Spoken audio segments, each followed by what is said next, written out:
I know buddy Prithviraj movie കണ്ടു guys. Actually ഞാനൊരു കാര്യം പറയാം, ഞാനൊരു പൃഥ്വിരാജ് ഫാനാണ്. പൃഥ്വിരാജ് ഫാൻ എന്ന് പറഞ്ഞൊരു വലിയൊരു ഫാൻ എന്ന് വെച്ചാൽ ചെറുപ്പം മുതലേ ഞാൻ അദ്ദേഹത്തിന്റെ ഒരു വലിയൊരു ഫാനാണ്.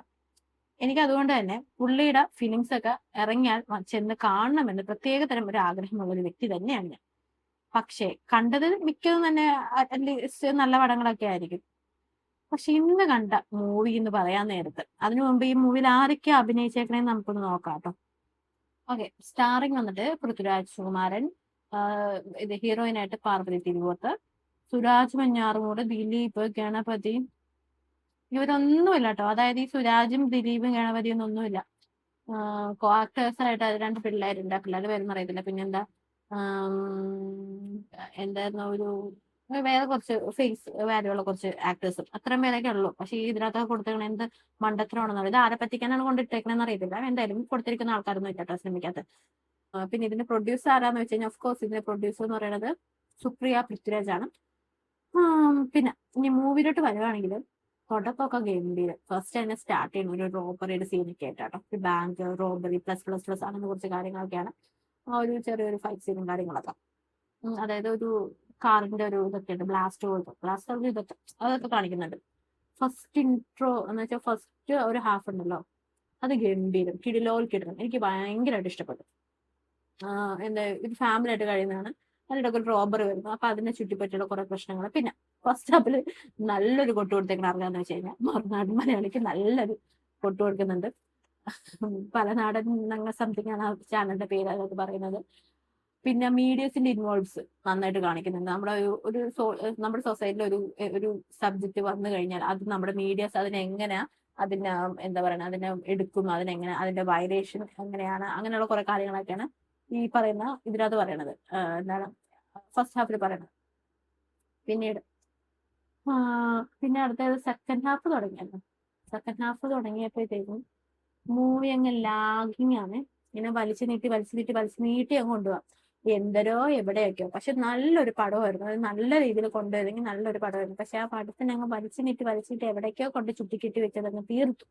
അതാണ് സംഭവം വന്നേക്കുന്നത്. സംഭവമൊക്കെ അതിന്റെ എക്സിക്യൂഷനൊക്കെ നല്ലതൊക്കെ തന്നെയാണ്. പക്ഷെ അത് നിങ്ങൾ കാണണം, നിങ്ങൾ കണ്ടിട്ട് എന്തായാലും പറയാം. കാരണം ഇതൊരു എന്തായാലും ഇറങ്ങിയേക്കണം പോലും നമ്മൾ ഒത്തിരി അങ്ങ് അഭിപ്രായം പറഞ്ഞു ഇതാക്കുന്നില്ല. കാരണം പൃഥ്വിരാജിന്റെ ആക്ടിംഗ് എന്നൊക്കെ പറയുന്നത് സൂപ്പറാണ്. പുള്ളി നന്നായിട്ട് പണിയെടുത്തിട്ടുണ്ട്. നല്ല ആക്ടിംഗ് ഒക്കെ തന്നെയാണ്. പക്ഷെ സെക്കൻഡ് ഹാഫ് നല്ലൊരു പടമായിരുന്നു. പടം നല്ല പൊളിപ്പടമായിരുന്നു. പക്ഷെ സെക്കൻഡ് ഹാഫ് അങ്ങോട്ട് ഇട്ടിട്ട് ഇങ്ങോട്ട് എവിടേക്കോ എത്തിക്കുന്നതാണ്. അത് ഇടയ്ക്ക് വെച്ചിട്ട് ലോജിക്ക് നഷ്ടപ്പെടുന്നു. അങ്ങനെയൊക്കെയുള്ള രീതിയിലൊക്കെ പോകുന്നുണ്ട്. അതായത് നമുക്ക് ഈ സിനിമ അവസാനിച്ച് കഴിയുമ്പോൾ നമ്മുടെ കുറെ ക്വസ്റ്റ്യൻ മാർക്സ്. പിന്നെ ഒരു ഫാമിലി ലൈഫിനെ കുറിച്ചൊക്കെ പറയുന്നുണ്ട്.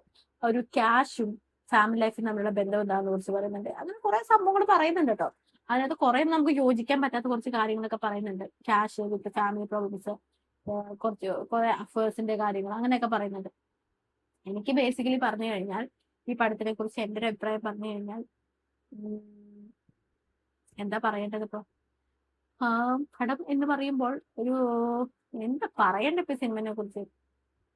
പൃഥ്വിരാജിന്റെ പടം എന്ന് പറയുന്നത് എനിക്ക് കുറെ എക്സ്പെക്ടേഷനും കാര്യങ്ങളൊക്കെ ഉണ്ട്. നല്ല ഫൈറ്റ്, അല്ലെങ്കിൽ നല്ലൊരു കഥ, നല്ലൊരു ആക്ടിങ്, ഒരു മൊമെന്റ്, അങ്ങനെയൊക്കെ ഒരുപാട് എക്സ്പെക്ടേഷൻസോടെയാണ് നമ്മൾ പോയി കാണരുതെന്ന് ഞാൻ പറയത്തുള്ളൂ. കാരണം പൃഥ്വിരാജിന്റെ സാധാരണ മൂവിൽ നിന്നും ഒരുപാട് ഡിഫറെന്റ് ഉള്ളതായിട്ടൊരു മൂവി തന്നെയാണ്. കണ്ടിരിക്കാം, അവസാനം വരെ നമുക്ക് കണ്ടിരിക്കാം, അത്ര നമുക്ക് പറയണം. പക്ഷെ ഫസ്റ്റ് ഹാഫ് എന്നൊക്കെ പറയുമ്പോൾ സൂപ്പർ ആയിരുന്നു. പക്ഷെ സെക്കൻഡ് ഹാഫിൽ ഇവരെന്താ ചെയ്തു വെച്ചേക്കുന്നത് ഇവർക്ക് തന്നെ അറിയാവുന്ന ഡൗട്ടാണ്. പക്ഷെ സംഭവമൊക്കെ കൊള്ളാം. പക്ഷെ അതിങ്ങനെ ലാഗിങ് ആണ്. ഒരു സംഭവം പെട്ടെന്ന് അങ്ങ് തീർത്തെടുക്കാവുന്ന കാര്യം. പിന്നെ നമ്മുടെ മുൻ മുഖ്യമന്ത്രിനെ കുറിച്ചൊക്കെ പറയുന്നുണ്ട്. അദ്ദേഹത്തിന്റെ ഓരോ കാര്യങ്ങൾ കാണിക്കുന്നുണ്ട്. പിന്നെ നമ്മുടെ സൊസൈറ്റിയിൽ ഒരു ഇഷ്യൂ ഉണ്ടായി കഴിഞ്ഞാൽ അത് നമ്മുടെ മാധ്യമങ്ങൾ എങ്ങനെ വിചാരണ ചെയ്യുന്നു, മാധ്യമത്തിന്റെ ഇമ്പോർട്ടൻസ് എന്താണ്, ഫേക്ക്, അങ്ങനെ എല്ലാ കാര്യങ്ങളും പറയുന്നുണ്ട്. പിന്നെ ഒരു വാർത്ത എന്ന് പറയുന്നത്, ഒരു വാർത്തയുടെ ആയുസ് എന്ന് പറഞ്ഞു കഴിഞ്ഞാൽ മറ്റൊരു വാർത്ത വരുന്നവരെ ഒരു വാർത്തയുടെ ആയുസുള്ളൂ. അതിനെ കുറിച്ചൊക്കെ നല്ല ഡീറ്റെയിൽ ആയിട്ട് നമുക്ക് പറഞ്ഞു തരുന്നുണ്ട് വിത്ത് എക്സാമ്പിൾ ആയിട്ട്. അങ്ങനെ കുറെ കാര്യങ്ങളൊക്കെ ഉണ്ട്.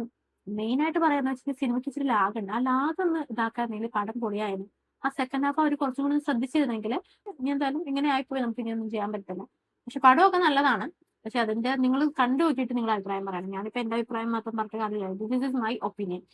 അപ്പം എന്തായാലും എനിക്ക് കണ്ടത് വെച്ച് കണ്ടിരിക്കാൻ മാത്രമേ പറയാൻ പറ്റുള്ളൂ. അല്ലാതെ പൃഥ്വിരാജിന്റെ ഒരു മൂവിയിലെ എക്സ്പെക്ടേഷൻ വെച്ചിട്ടൊന്നും നമ്മൾ പോകരുത്. അതൊരു വേറൊരു രീതിയിലാണ്. അതായത് ഫുൾ ആയിട്ടൊരു വേറൊരു രീതിയിലുള്ള ഒരു പടമാണ്. അപ്പൊ അത്രേ ഉള്ളൂ പറയാനായിട്ട്. അപ്പൊ കാണാൻ പറ്റുമെങ്കിൽ കാണുക. അത്രേ ഉള്ളൂ. Okay, by.